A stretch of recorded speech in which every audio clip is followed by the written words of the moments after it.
Voilà, on va aller, si vous voulez bien, dans la parole de Dieu. On va s'encourager ce soir. Donc, et nous allons lire particulièrement donc un passage dans Genèse 19. Nous étions là la semaine passée dans Genèse 19. Nous allons y revenir. C'est un grand chapitre. On ne peut pas, je dirais, juste le survoler comme cela. Hein. On va s'y arrêter. Donc, on va lire particulièrement un verset, le verset 26. La femme de Lot regarda en arrière et elle devint une statue de sel. La femme de Lot regarda en arrière et elle devint une statue de sel. Seigneur, nous te bénissons pour ta parole, nous te remercions pour le rassemblement de tes enfants réunis avec nos fardeaux, avec nos difficultés, avec nos dilemmes, avec nos pleurs, avec nos nuits éveillées, avec nos bien-aimés, nos enfants qui ne sont pas sauvés, avec nos rétrogrades, Seigneur, avec ceux qui se sont éloignés totalement de toi, qui ont été pris dans le tourbillon de ce monde, Seigneur, dans la spirale, Seigneur, aspirante du diable. Nous te demandons, Seigneur Jésus, de bénir nos pensées et que le cheminement de notre réflexion se fasse accompagner par ton merveilleux Saint-Esprit. Nous te demandons ces choses au nom puissant du seul et unique Sauveur, Jésus-Christ. Amen. Amen. Gloire à Dieu. Que Dieu soit béni. J'aimerais intituler cette exhortation « Ne regarde jamais en arrière ». Ne regarde jamais en arrière.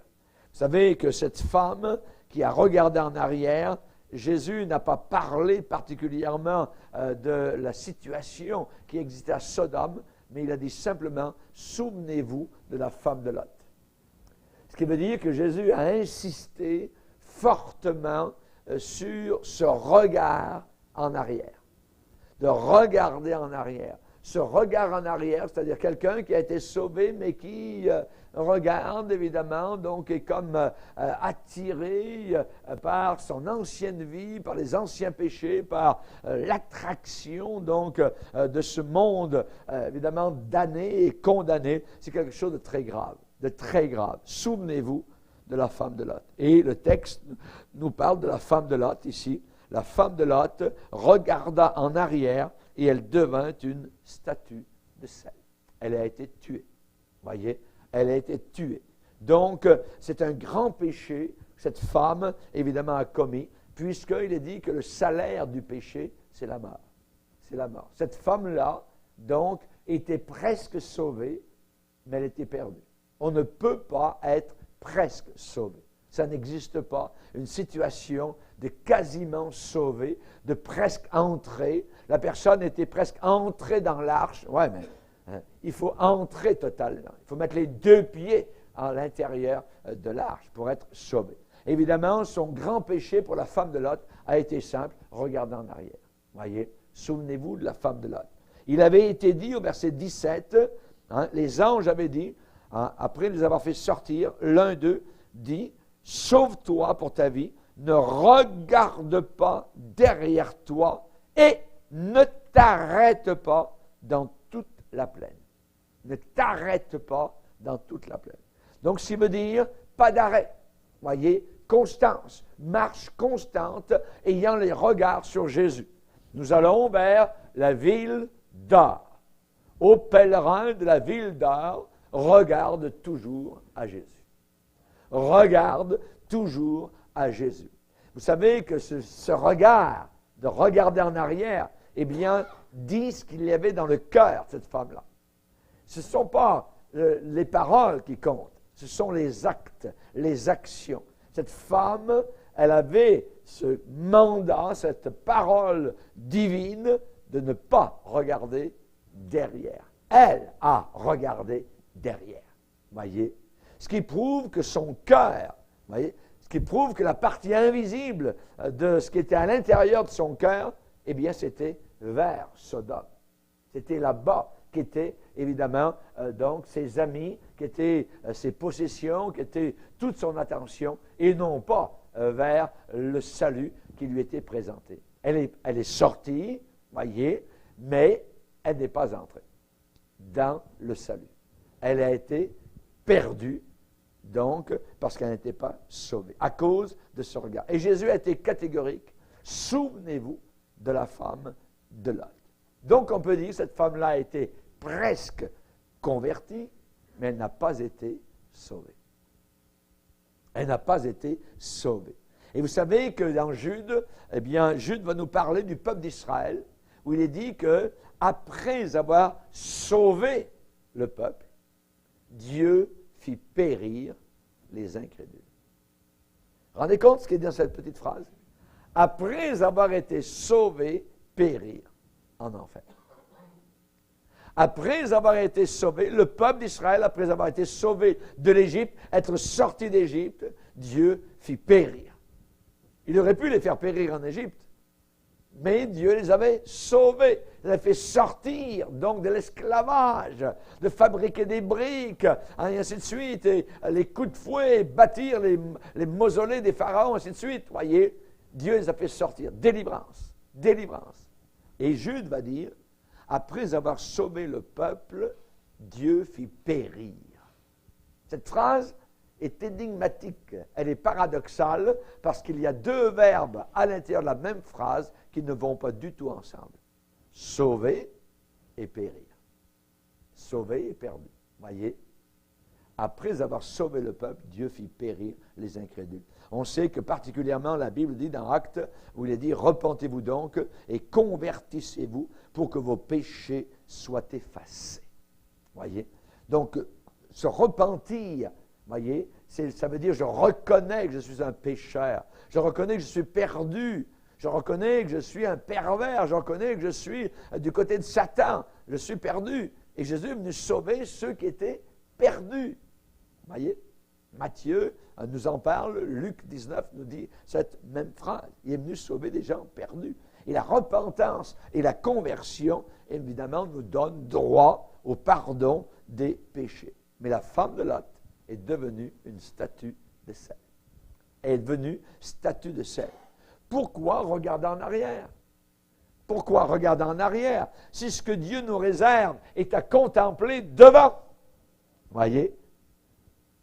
C'est devant que ça se passe, voyez? Et au-delà, je dirais, de nous, ceux qui nous attaquent sont derrière nous, voyez? Ceux qui nous critiquent sont derrière nous. Ceux qui nous blessent sont derrière nous. Ceux qui nous haïssent sont derrière nous. Ceux qui n'arrêtent pas, ne se fatiguent pas de nous troubler sont derrière nous. Mais celui qui nous défend, il est en face de nous. Amen. Celui qui nous enseigne, nous protège, celui qui nous console, il est devant nous. Alors pourquoi regarder en arrière? Celui qui nous aime jusqu'à la fin, il est devant nous. Voyez, le psalmiste va dire, Seigneur, tu m'entoures par derrière et par devant et tu poses ta main sur moi. Alléluia. Amen. Donc, évidemment, celui qui met les mains à la charrue et qui regarde en arrière n'est pas propre pour le royaume de Dieu. Et quand je dis que quelqu'un n'est pas propre pour le royaume de Dieu, ça veut dire qu'il n'est pas propre. Il n'entrera pas. Voyez, il n'est pas propre pour le royaume de Dieu. Chaque phrase veut dire ce qu'elle veut dire. Voyez, si les mots ne veulent plus dire ce qu'ils veulent dire, à ce moment-là, on peut fermer la Bible. Mais Jésus l'a bien dit, celui qui met les mains à la charrue et qui regarde en arrière n'est pas digne pour le royaume de Dieu. Paul va le dire d'une autre façon. Il va dire à Timothée, il n'est pas de soldat qui s'embarrasse des affaires de la vie s'il veut plaire à celui qui l'a enrôlé, qui veut être agréable à celui qui l'a enrôlé. Et Paul va inciter Timothée en lui disant, souffre avec moi comme un bon soldat de Jésus-Christ. Oui, la souffrance. Oui, il y a des pleurs, oui, il y a des difficultés, oui, de l'incompréhension, oui, il y a des lieux serrés où on passe, je dirais, difficilement au travers de différentes épreuves, voyez. Mais l'apôtre Paul lui va dire, oubliant ce qui est en arrière. Voyez, oubliant ce qui est en arrière, je me précipite vers ce qui est en avant. Et on sait que Jacques va dire qu'un homme irrésolu, qui n'a pas de résolution, donc c'est un homme qui est inconstant. Ça veut dire qu'il n'a pas de constance, n'a pas de persévérance. Il est inconstant et il est comme celui qui doute. Aujourd'hui, il croit, demain, il ne croit plus. Aujourd'hui, il est décidé, demain, il n'est pas décidé, ainsi de suite. Qu'un tel homme ne s'imagine pas qu'il recevra quoi que ce soit de la part du Seigneur. Pour recevoir quelque chose de la part de Dieu, il doit y avoir un élément, donc, je dirais, de persévérance, de continuité, de stabilité, de constance, de regarder toujours vers l'avant, vers Jésus. Amen. Gloire au Seigneur. Dans Proverbes chapitre 4, le conseil qui nous est accordé, que tes yeux regardent en face et que tes paupières se dirigent devant toi. Considère le chemin par où tu passes, et que toutes tes voies soient bien réglées. Bien réglées. Pas d'endroits lousses, voyez, un peu n'importe quoi, n'importe comment, errer ici et là. Nous ne sommes pas, voyez, comme cela. Que nos voies soient toujours bien réglées, voyez, qui est donc une règle de conduite. Nous marchons, nous les chrétiens, par principe. Et Hébreu va nous dire, courons avec persévérance dans la carrière qui nous est ouverte, ayant les regards sur Jésus. Ayant les regards sur Jésus. Maintenant, on va se poser la question. Quand on regarde en arrière, qu'est-ce qui se passe? Voyez? Quand quelqu'un regarde en arrière, eh bien, cette personne est en train de regarder vers ses anciennes illusions. Il est en train de regarder vers les anciens mirages, voyez, du passé. Le vrai chrétien ne peut pas vivre ou dépendre d'illusions, voyez. Et quand on regarde en arrière, on se tourne vers des illusions et on va de nouveau, comme avant, être désillusionné. Amen. Vous me comprenez. Amen. Gloire au Seigneur. Évidemment, ces illusions sont toujours irréelles et on ne peut pas vivre sur des rêves. Voyez, il y a des gens qui vivent toujours sur des rêves. Ah, j'ai rêvé ci, j'ai rêvé ça. Moi, ça me passe 20 pieds par-dessus la tête parce que c'est des rêves. Voyez, à peu près comme un arc-en-ciel. C'est bien beau, mais ça n'a pas de réalité. Il n'y a pas de base solide. Voyez, on ne vit pas dans des rêves. Nous vivons dans la réalité. Et aujourd'hui, le monde dans lequel nous sommes vit dans des rêves. Voyez, c'est des rêves. Pour ton rêve, qu'est-ce que tu rêves? Tu rêves à quoi? Ainsi de suite. Voyez, réalise ton rêve, ainsi de suite. Un monde de rêve, une maison de rêve, une famille de rêve. Voyez, mais voyons, attends. Ce n'est pas ça du tout, la réalité. Nous vivons dans la réalité, voyez. Et justement, le rêve peut être vécu par, je dirais, le biais, de l'adultère, le biais de l'inceste, le biais de la drogue. On vit dans un monde de rêve, le biais de l'alcool. Les gens qui sont sous, ils vivent dans le rêve, se foutent complètement. Ils ne savent même pas où ils sont. Ils sont à peu près comme un homme qui est couché sur la mer, nous dit la Bible. Voyez, ils ne se rendent pas compte. Évidemment, ils vivent dans un monde de rêve. Et la Bible dit que la réalité, elle est en Christ. C'est là, voyez, qu'est la réalité. Le réel, nous y sommes, nous les chrétiens, en Jésus-Christ. En Jésus-Christ, voyez. Donc l'apôtre Paul a dit, courez vers le but, vers le but. Quand quelqu'un regarde en arrière, il regarde vers des illusions. Les illusions, donc, du passé. Les illusions sont comme des ombres. L'ombre n'est pas réelle. L'arc-en-ciel n'est pas réel. Il n'y a pas de consistance, voyez. Il n'y a pas du tout de consistance. Et on sait particulièrement que lorsque le peuple d'Israël est sorti d'Égypte, la Bible ajoute qu'au milieu d'Israël, il y avait un ramassis de gens. Et ce ramassis de gens, c'est eux, au milieu d'Israël, qui ont commencé à corrompre Israël en demandant donc que leur chair soit satisfaite. Moi, non, juste la manne, tout ça, la parole de Dieu, juste la Bible, tout ça. Non, on aimerait les poireaux, on aimerait la danse. Il n'y a même plus de veau. On va se faire un veau en or, tout ça, Moïse est parti. On connaît tout cela, voyez. Évidemment, ce sont ces gens qui étaient au milieu qui étaient des gens qui murmuraient. Voyez, ils murmuraient contre la conduite du Saint-Esprit, contre la conduite de Moïse, et ainsi de suite, contre la manne, contre la parole de Dieu. Donc, ils descendaient tous les jours pour les nourrir. Et au milieu, je dirais, du peuple de Dieu, aujourd'hui, il y a encore ces gens animés de l'esprit du monde, de l'esprit de la chair. C'est un ramassis de gens. Mais un ramassis de gens peut corrompre, je dirais, beaucoup de personnes, spécialement dans une assemblée. S'ils ont l'esprit donc du monde, ils veulent faire entrer un certain genre de musique, ils veulent le théâtre, la parole de Dieu ne les satisfait plus, alors ils veulent autre chose, amusez-nous, on veut un peu de variété, voyez, c'est quasiment les folies bergères bientôt, voyez, la sensualité rentre à l'intérieur de l'Église chrétienne et ça corrompt littéralement donc certaines assemblées. C'est très dangereux. Et nous voulons non pas regarder vers les anciennes illusions. Pas du tout. Voyez, toute illusion, je le répète, conduit à une désillusion. Toute illusion conduit à une désillusion. Une désillusion. N'oubliez pas que Satan est un comédien. Satan est un comédien. Voyez, Satan est le plus grand illusionniste. C'est-à-dire, il envoie des illusions à ce monde jusqu'à la fin, jusqu'à leur dernier soupir ici-bas sur terre, pour qu'ils ne se rendent pas compte. Voyez, où est-ce qu'ils s'en vont.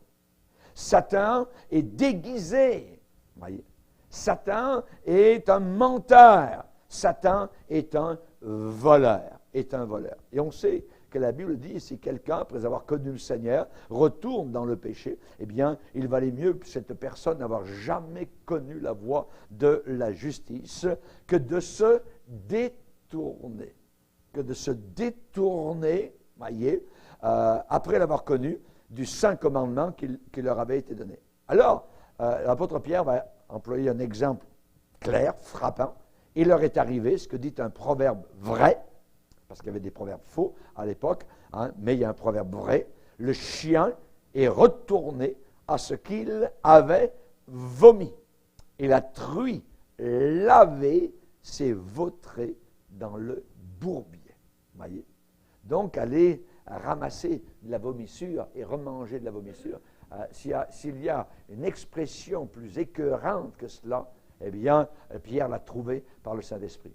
Ça veut dire ceux qui retournent en arrière, voyez, sont exactement à ce niveau-là. Ils remangent de la vomissure. Ils ont été lavés et ils vont de nouveau se vautrer dans le bourbier. Quand on regarde en arrière, on regarde vers les anciens plaisirs qu'on a eus étant dans le monde. Voyez, des choses qui, pour nous, chrétiens authentiques, nous feraient rougir aujourd'hui. Et Paul le dit aux Romains, voyez. Et nous avons tous eu des anciens plaisirs, voyez. Certains ne méritent même pas d'être mentionnés. Il y a deux classes de plaisirs dans les Écritures. Il y a le plaisir mondain, il y a le plaisir biblique et spirituel. Voyez. Le plaisir mondain, c'est par exemple Assuérus, à son banquet, alors que le vin coule à flot, voyez, et qu'il demande à la reine Vashti de venir se dévêtir et montrer sa beauté devant les princes. Et Vashti dit non. Voyez, ça c'est plaisir mondain. Voyez, Assuérus. Plaisir mondain, c'est Belshazzar, qui à Babylone fait un banquet à son tour, voyez, et ce banquet se termine de façon tragique lorsqu'une main invisible, voyez, descend du ciel et écrit sur la muraille de chaux quelques mots. Peser, compter, diviser. Dans quelques heures, il va y avoir des gens de plus en enfer. Pourquoi? Parce que ce jeune homme, Belshazzar, avait des plaisirs mondains. Le plaisir mondain, c'est Hérode, dans son palais, voyez, alors que Jean-Baptiste est en dessous du palais royal, enfermé, et ça se termine très mal, voyez, avec la tête de Jean-Baptiste sur un plateau. Ça, c'est le plaisir mondain. Pour une danse. Qu'est-ce qu'on ne ferait pas pour une danse? Voyez? Et la jeune fille a dansé devant Hérode. Mais la malicieuse est allée voir la mère vipère. et la mère vipère qui haïssait l'homme de Dieu, le pasteur authentique qui prêchait contre le péché, eh bien, la mère a dit à la belle danseuse, va demander la tête du prédicateur.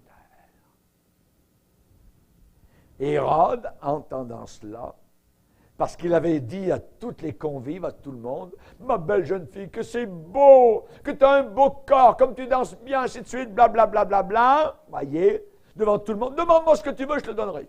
Et quand la jeune fille est venue demander la tête du prédicateur sur un plateau, il n'a pas voulu se rétracter devant la foule. Le plaisir mondain, c'est Samson, en pleine nuit, dans la chambre de Delilah. Ça, c'est le plaisir mondain. Le plaisir du chrétien, c'est différent. C'est Siméon qui tient Jésus dans ses bras, dans la cour à Jérusalem du temple. C'est un grand plaisir. C'est l'apôtre Paul et Silas en prison, en train de chanter à minuit les louanges du Seigneur. C'est un grand plaisir. C'est Philippe en train de gagner l'eunuque à Jésus-Christ sur le chemin désert. La Bible dit, heureux l'homme qui trouve son plaisir dans la loi de l'Éternel et qui la médite jour et nuit. Et nuit. Amen. Gloire au Seigneur. Quand on regarde en arrière, on regarde vers les anciennes illusions, on regarde vers les anciens plaisirs et on regarde vers les anciens amis. Les anciens amis. Quand un chrétien regarde en arrière, voyez, il est tenté d'aller revoir les anciens amis. Et il y a le risque de retourner avec eux. Parce que ces amis-là lui disent, « Hey, t'es plus avec nous. Prends un joint. Regarde, elle est bonne. Toute blanche. On a du fun. On va partir. Rappelle-toi, ça fait longtemps que tu n'es plus avec nous. Reviens. Hé! Le diable travaille. Il y a des gens qui sont allés voir juste dans les bars, voyez. Oh, je veux parler de Jésus. Ouais, mais on danse là aussi. Et ils sont restés en train de danser. Ils ont abandonné Jésus. Ce n'est pas la place d'un chrétien. Ce n'est pas la place d'un chrétien. Heureux l'homme qui trouve son plaisir dans la parole de Dieu et qui la médite jour et nuit. Son plaisir. J'ai dévoré ta parole. Elle a fait la joie, l'allégresse de mon cœur. Avez-vous besoin d'allégresse? Ouvrez la parole de Dieu. Ouvrez la parole de Dieu. Vous aurez peut-être un combat juste à ouvrir. Il n'y a pas de combat à ouvrir le journal.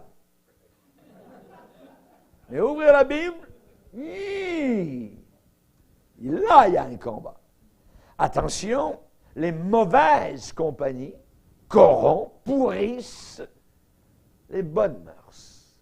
Il y en a aujourd'hui des chrétiens par milliers qui sont dans le monde à cause des amis. Ils sont venus au Seigneur, mais ensuite, ça leur manquait les amis. Ils ont dit, hey, mes amis avant, c'était bien mieux que les chrétiens. Le diable, il arrive avec ses mensonges.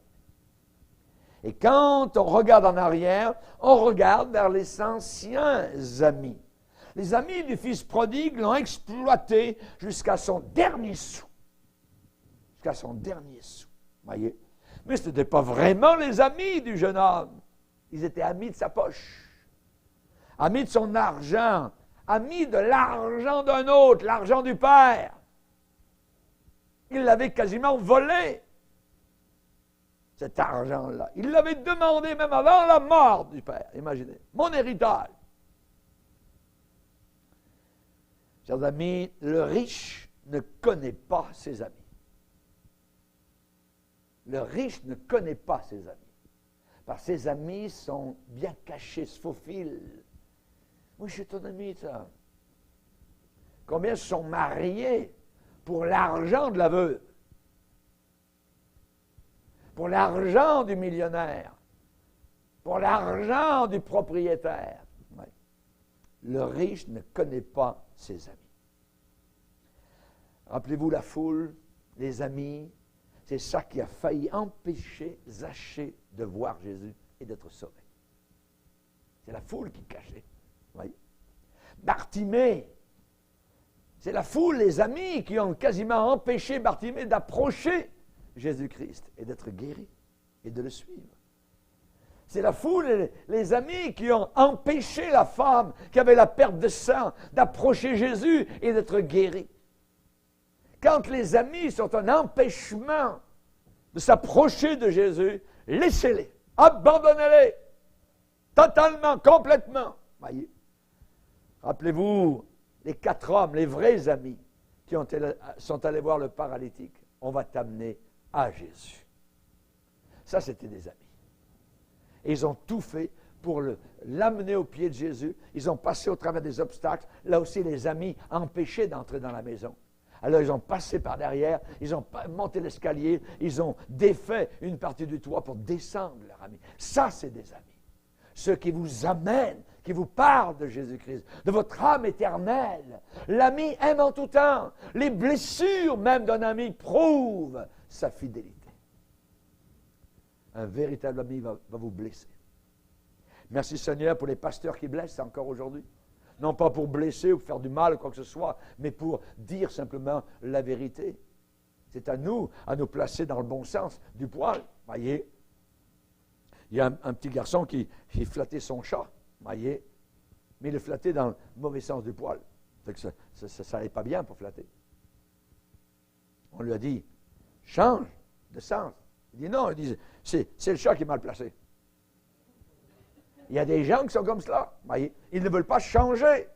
La faute, c'est toujours les autres. C'est la société, c'est la politique, c'est les parents, c'est ceci, c'est cela, c'est les docteurs, c'est n'importe quoi. Voyez, sauf eux. Sauf eux. On a la foule qui applaudit le dimanche et qui demande la crucifixion en fin de semaine. Jairus, la foule, ses amis ont failli l'empêcher de croire dans la guérison, la résurrection de sa fille. Ouais. Jésus l'a regardé et lui a dit, ne crains pas. Ne crains pas. Les amis sont venus. Oh, ça sert à rien la prière. Ah, viens-t'en, on va du fun. Jésus s'est retourné vers le Père. Ne crains pas, crois seulement. N'aie pas peur, crois seulement. Les amis ont dit, ça ne sert plus à rien d'importuner Jésus. Que de personnes nous ont dit, ça ne sert plus à rien de prier. Laisse faire. On va continuer. Abraham a espéré là où il n'y avait même plus de quoi espérer. Vous vous rendez compte? Il a espéré. Les anciennes illusions, les anciens plaisirs, les anciens amis ne méritent même pas qu'on s'en souvienne. Nous ne sommes plus de ce monde. Nous ne sommes plus de ce monde. Jésus l'a dit lui-même, voyez. Et Pierre a dit, vous êtes étrangers et voyageurs dans ce monde. Nous sommes des pèlerins. Nous sommes des pèlerins en route.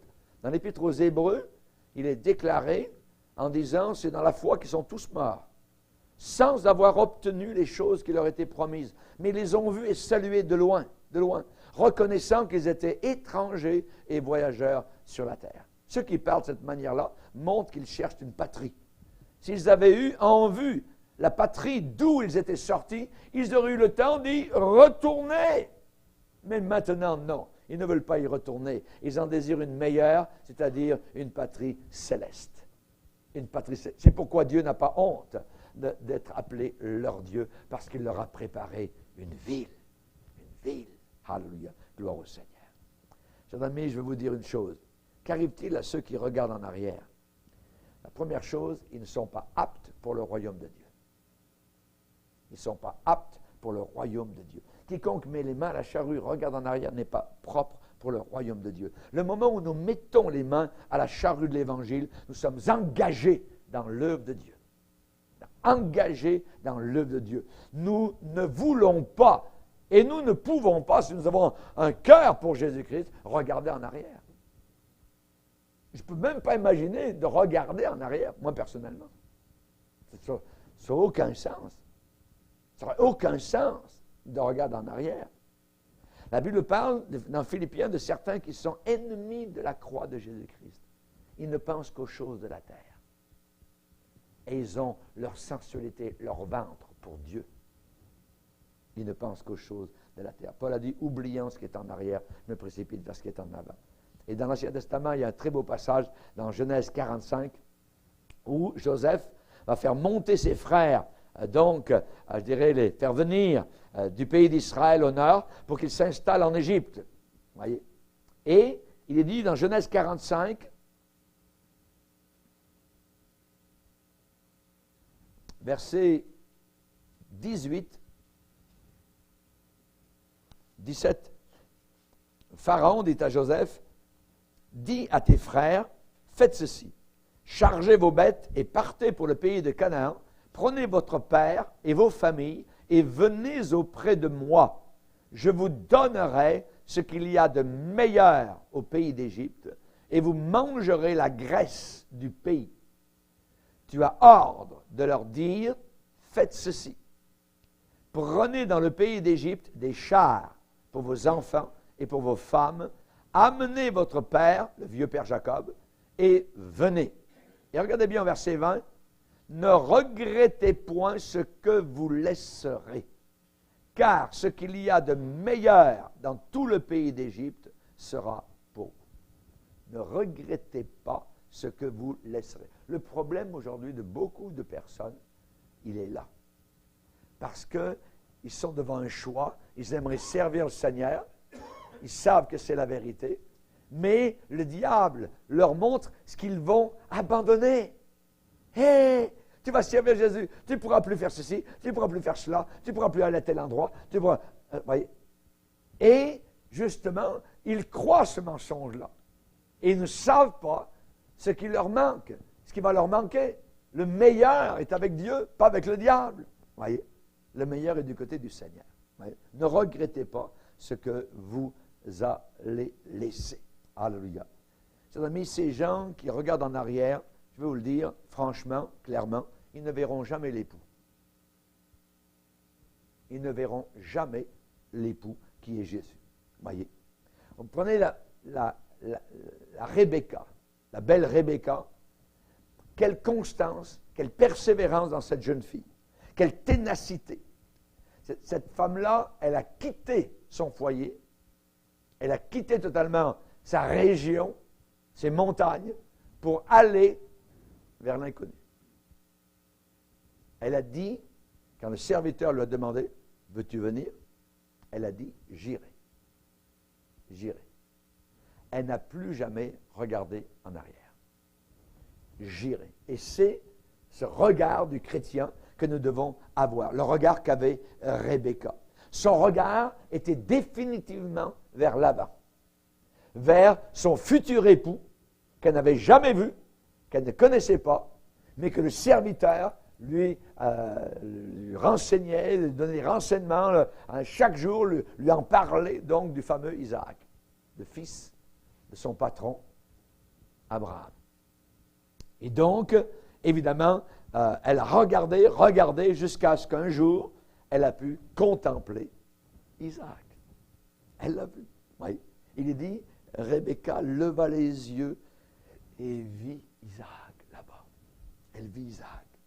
Elle descendit de son chameau et elle a posé la question, qui est cet homme qui vient dans les champs à notre rencontre? Qui est cet homme qui vient dans les champs à notre rencontre? N'oublions jamais que quand on regarde en arrière, nous verrons toujours l'ennemi qui est là. Il est toujours à l'arrière. Rappelez-vous quand les enfants d'Israël ont quitté l'Égypte, ils ont marché un bout de temps, les enfants d'Israël levèrent les yeux et voici les Égyptiens étaient en marche derrière eux. Oui. Et ils eurent une grande frayeur. Il y a une différence entre la foi et le doute. Quand vous allez regarder en arrière, vous allez avoir peur. Quand vous allez regarder en avant, c'est la foi qui sera le fuel, le combustible de votre âme. Voyez, regardons devant nous. Nous verrons un jour et bientôt notre époux bien-aimé. Alléluia. Je crois qu'on va pleurer. Je crois qu'il va essuyer nos larmes parce que le combat aurait été assez rude, assez dur, assez violent. La solitude, on va vraiment le voir. On va être heureux. On va être content de voir notre Sauveur bien-aimé. Il dit que Moïse, c'est par la foi qu'il quitta l'Égypte, sans être effrayé de la colère du roi Pharaon, parce qu'il se montra ferme comme voyant celui qui est invisible. Actuellement, nous marchons en voyant celui qui est invisible, par la foi. Nous ne le voyons pas, mais nous le voyons. Amen. Alléluia. Gloire au Seigneur. Et j'aimerais vous dire que la femme de Lot, en regardant en arrière, n'est jamais arrivée à Tsoar, la ville de délivrance. Voyez, les anges ont forcé Lot à être rapide dans sa fuite de Sodome et lui ont interdit de regarder en arrière. Voyez, il a dit, il leur a été dit, sauve-toi pour ta vie, ne regarde pas en arrière derrière toi, ne t'arrête pas dans toute la plaine, sauve-toi vers la montagne, de peur que tu ne périsses. De peur que tu ne périsses. Donc les anges lui ont interdit de regarder en arrière. Vous savez, la cité de délivrance était devant, voyez, la petite ville de Tsoar était dans les montagnes, c'était le refuge donc de Lot, mais quand le soleil s'est levé sur la terre, eh bien la victoire était non pas du côté de la femme de Lot. Le soleil se levait sur la terre lorsque Lot entra dans Tsoar. Et une fois entré dans la cité de délivrance, l'Éternel fit pleuvoir du haut du ciel, donc le jugement. Et bientôt nous allons entrer, pas une petite ville, une grande ville, pas une Tsoar, mais la nouvelle Jérusalem. Alors là, nous serons chez nous, protégés, et sur la terre, les jugements vont tomber de façon inimaginable sur une population totalement satanisée et rebelle. Voyez, la femme de Lot regardant en arrière, voyez, ceux qui regardent en arrière n'expérimenteront jamais l'aube bénie du retour de Jésus-Christ. Le Seigneur connaît très bien ceux et celles qui lui appartiennent.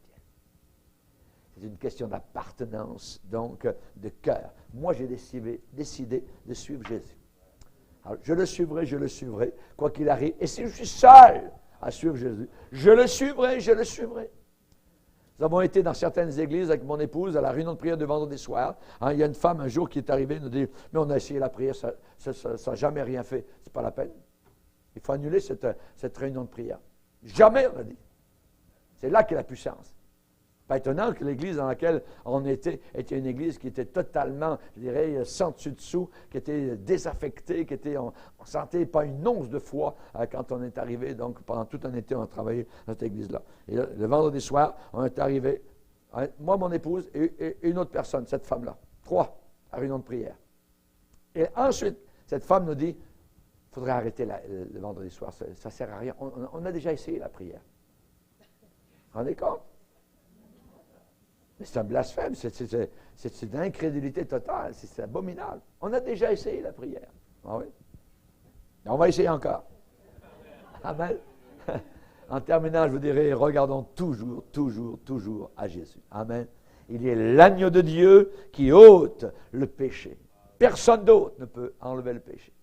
Personne d'autre. Vous pouvez essayer toutes les thérapies que vous voulez, les échelles, les premiers pas, 2 pas, 3 pas, ça ne fera absolument rien. Vous voyez, absolument zéro. C'est Jésus qui ôte, qui enlève le péché du monde. En lui habite toute la plénitude de la divinité.